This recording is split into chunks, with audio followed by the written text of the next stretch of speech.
কত টাকা তার লাভ হচ্ছে অ্যাকচুয়াল। এটা যত বেশি হবে তত ভালো, কম থাকলেও মোটামুটি এটা খুব ইম্পর্টেন্ট পার্টের মধ্যে থাকে না, বাট এটাকে তোমাকে দেখতে হবে। বেশি হলে খুব ভালো। ডেপ্ট মানে কোম্পানির দেনা কত, দেনা যত বেশি থাকবে কোম্পানির জন্য তত বেশি বিপদ। দেনা যদি ধীরে ধীরে কমে তো ভালো, দেনা না থাকলে খুব ভালো। রিজার্ভ, অর্থাৎ এটা মাথায় রাখতে হবে রিজার্ভ মানেটা কি। তুমি যখন বাইক চালায় দেখবে রিজার্ভে তেল থাকে, অর্থাৎ বিপদ আপদকালীন তোমাকে এই রিজার্ভে টাকাটা কাজে, তোমার বাড়িতে টাকা কিছু রিজার্ভে আছে, মানে টাকা রেখে দিয়েছো, যে কোনো সময় কোনো বিপদ হলে ওই টাকাটা তোমার কাজে লাগবে। রিজার্ভ যত বেশি হবে কোম্পানির ক্ষেত্রে তত ভালো। পাবলিক হোল্ডিং আমি সবসময় বলেছি যে 30% বেশি হলে কোনো কোম্পানিতে আমি ইনভেস্টমেন্ট করবো না। তারপরে সেলস গ্রোথ, অতটা আমরা যাচ্ছি না, সেলস গ্রোথটা ডিটেলসে বুঝবো। তো এটুকু আমরা আলোচনা করেছিলাম। এবার আমরা মেন পার্টে ফিরবো। এইগুলো আমরা এর সাথে সাথে আরো অনেক কিছু আছে, দেখো এখানে নাই নাই করে আরো প্রায় 200 খানার মতো অপশন আছে, দেখতে পাবে তোমরা। দেখো অনেক অপশন আছে, আমি কিন্তু ওইগুলো লাগাইনি, ইম্পর্টেন্ট কিছু লাগিয়ে রেখেছি। মানে আমরা যদি মনে করি সবগুলো চাইলে দেখতে পারি, কিন্তু এতগুলো দেখলে তুমি কনফিউশনে পড়ে যাবে, এত এত ডাটা কিভাবে চেক করব। কারো 19 হবে, কারো 20 হবে, কারো কম বেশি, কনফিউশনে পড়ে যাবে। এই জন্য তোমাদের এত চেক করার দরকার নেই। যে করে ইম্পর্টেন্ট আমি তোমার মনে হয়েছে সেগুলো আমি দিয়েছি, কিন্তু তার সাথে সাথে আমরা এত কিছুও দেখবো না। আমরা 6-7টা ইম্পর্টেন্ট পার্ট দেখবো, তারপরে ইনভেস্টমেন্ট করবো। সেই ইম্পর্টেন্ট পার্ট নিয়ে আমি আলোচনা করবো একবার। দেখো এর এর আগেও হয়তো এটা আলোচনা হয়েছে, বাট আমি এখন রিভাইজ দিয়ে তোমাকে পরের পার্টে যাবো যদি আলোচনা হয়েও থাকে।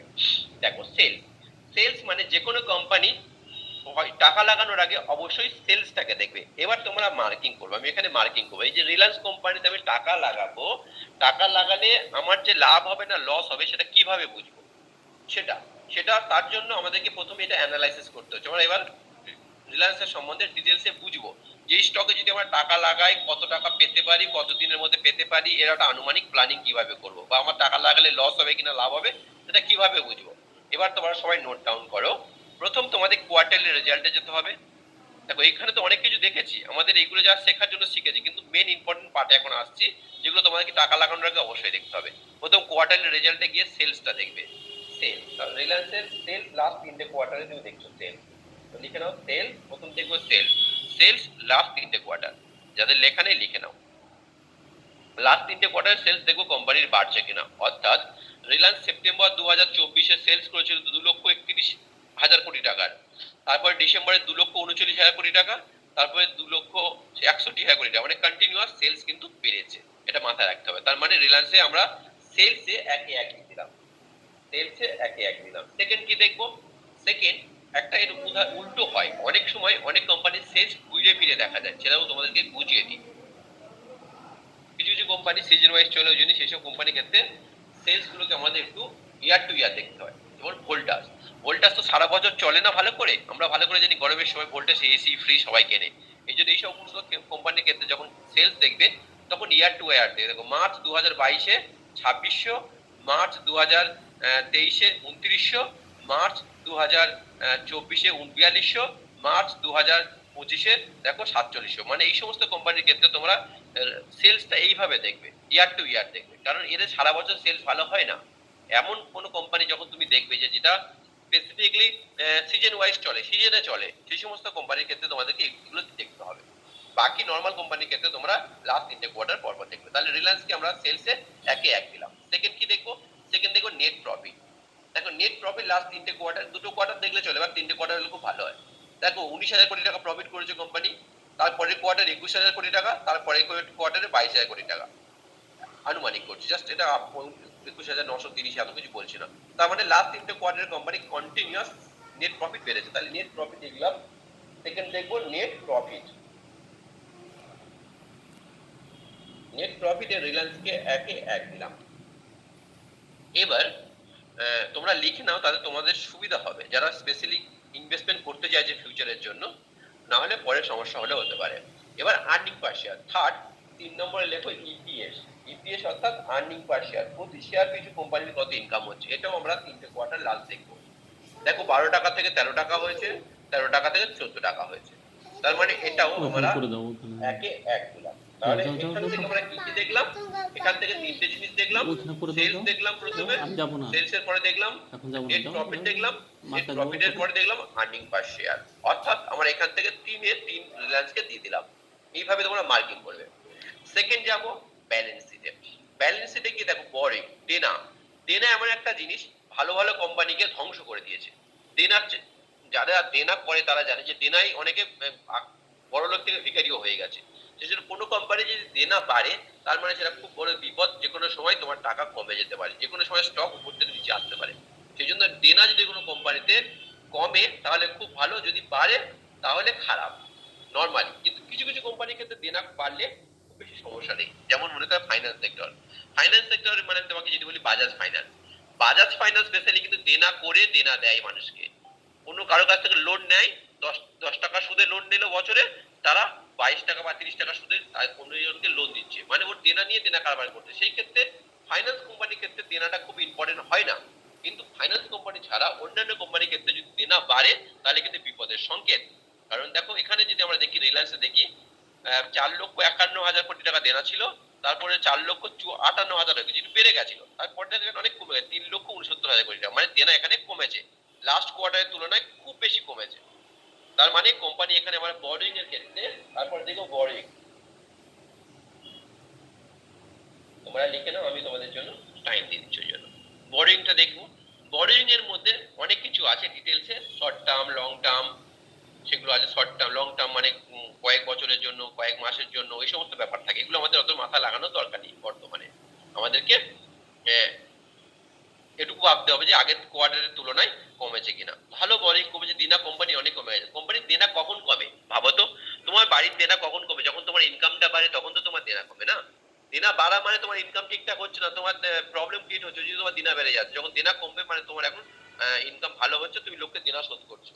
সেই ক্ষেত্রে কোম্পানি আগের যা দেনা ছিল 4,58,000 কোটি টাকা, এখন 3,69,000 কোটি টাকা দেনা হয়ে গেছে, দেনা অনেকটা কমে গেছে। তাহলে রিলায়েন্স কে বড়োইং এর ক্ষেত্রে একে এক দিলাম, মানে ভালো দেনা কমাচ্ছে, এটা ফিউচারের জন্য খুব ভালো।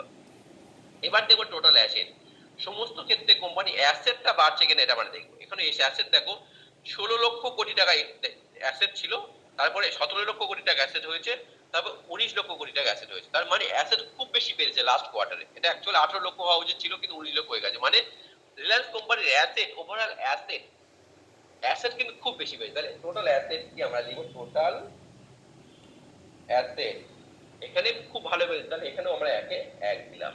ওকে, এবার চলে যাব ইনভেস্টরে গিয়ে।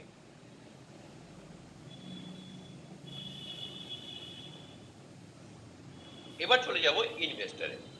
ইনভেস্টরে গিয়ে এটা মোস্ট ইম্পর্টেন্ট পার্টের মধ্যে পড়ে। ইনভেস্টরের মধ্যে যদি আমরা দেখি, সরি এখানে তো রিলায়েন্স ইনভেস্টর এসছে। ইনভেস্টরে দেখো প্রমোটার অর্থাৎ মালিক পক্ষ। দেখো যে কোনো কোম্পানি, তো তোমার ব্যাপারটা ক্লিয়ারলি বুঝতে হবে, মালিক পক্ষ যদি মাল বিক্রি করে দেয় তার মানে কিন্তু সমস্যা, মাথায় রেখে দিও। তোমার মাল তুমি যখন বিক্রি করে দিচ্ছ মানে তুমি ভাবছো যে যে কোনো সময় দাম কমতে পারে, ওই জন্য বিক্রি করছো। মনে করে নাও কারোর কাছে ধান কেনা আছে, যে আমরা গ্রামের ছেলে, আমি গ্রামের ছেলে বর্তমানে, তো আমি গ্রামের ছেলে, তো আমরা ধান তখনই কিনে রেখে দিই যখন মনে হয় যে দাম বাড়বে। যখনই আমার ধান বিক্রি করে দিই তখন আমরা জানি যে দাম এবার কমে যেতে পারে, সেই জন্য আগে থেকে আমরা বিক্রি করে দিই। তার মানে আমরা ধানের মালিক, আমরা জানি যে কখন ধান বাড়বে কি কমবে। যখন বুঝে ফেলবো যে এবার ধানের দাম কমতে পারে তখন কিন্তু আমরা তার আগে ধানগুলোকে বিক্রি করে দিই। যখন ধানের দাম কমে যায় তখন সেগুলোকে আবার কিনে দিই, যখন দাম বাড়ে তখন বিক্রি করে দিই। তার মানে কি, যখন মালিক পক্ষ নিজের মাল বিক্রি করে দিচ্ছে তখন মানে মালিক পক্ষ ভাবছে যে এবার আমার মালের দাম কমলে কমতে পারে, বা মালিক পক্ষ নিজের কোম্পানির উপর ডাউট আছে। যখন ডাউট থাকবে তখন তো সে বিক্রি করবে, যখন ডাউট থাকবে না তখন মাল আরো কিনে নেবে, যে আমার মাল আরো ভবিষ্যতে দাম বাড়তে পারে সেই জন্য আরো কিনে নেবো। এই ক্ষেত্রে প্রমোটার হোল্ডিংটা দেখো, রিলায়েন্স কোম্পানির একটুখানি মাল বেড়ে কমে গেছে, 50.24% ছিল 50.13% হয়ে গেছে, 50.10% হয়ে গেছে। এই ক্ষেত্রে তোমরা বলতে পারো যে স্যার এখানে কমে গেছে। কমে যাওয়াটা কিন্তু খারাপ, কিন্তু কমে যাওয়া মালটা যদি কোনো বুদ্ধিমান লোক নেয় তাহলে কিন্তু সেটা খারাপ না, সেটা ততটা খারাপ না।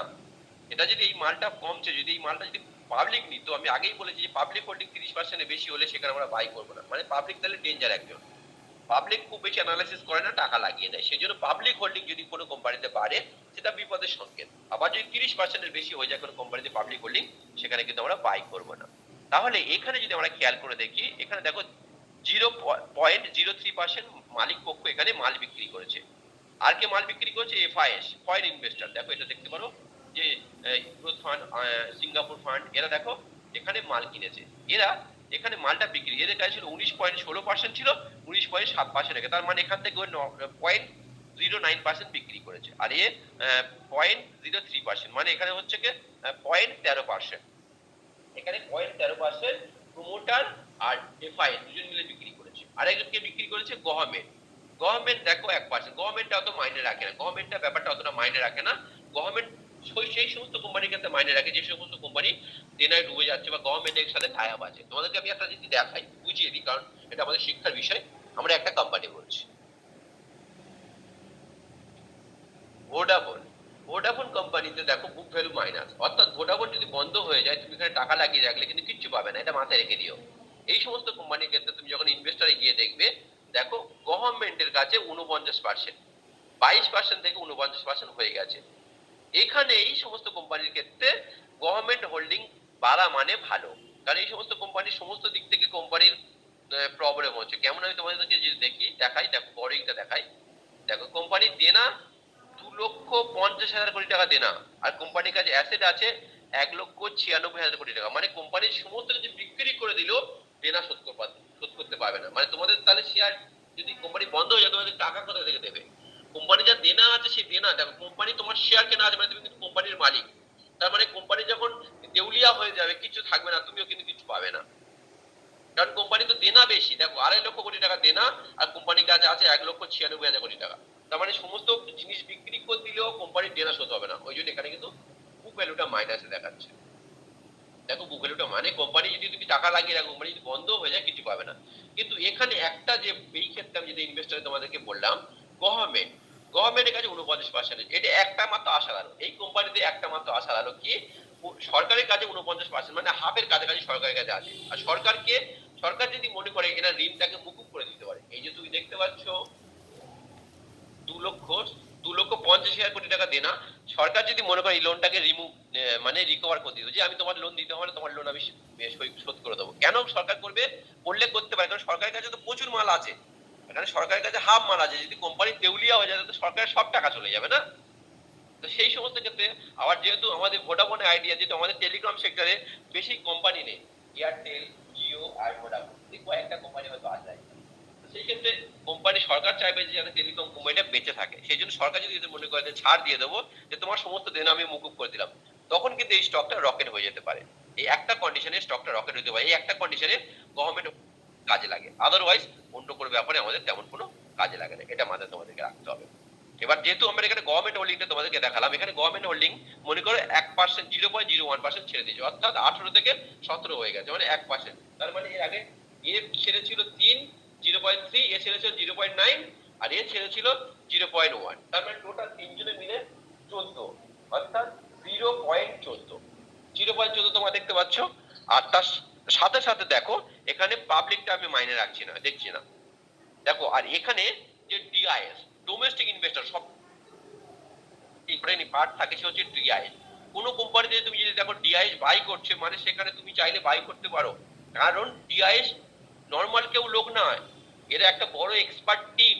কেমন দেখো ডিআইএস কে আমি তোমাকে দেখাচ্ছি। দেখো এলআইসি, এলআইসি কোম্পানিতে 6.74% নিয়ে রেখেছে, মানে নাই নাই করে 1,000 কোটি টাকার বেশি আনুমানিক এলআইসি এখানে টাকা লাগিয়ে রেখেছে। 1,000 কোটি টাকা কি অনেক বেশি, মেবি 10,000 কোটি টাকা হয়ে যাবে।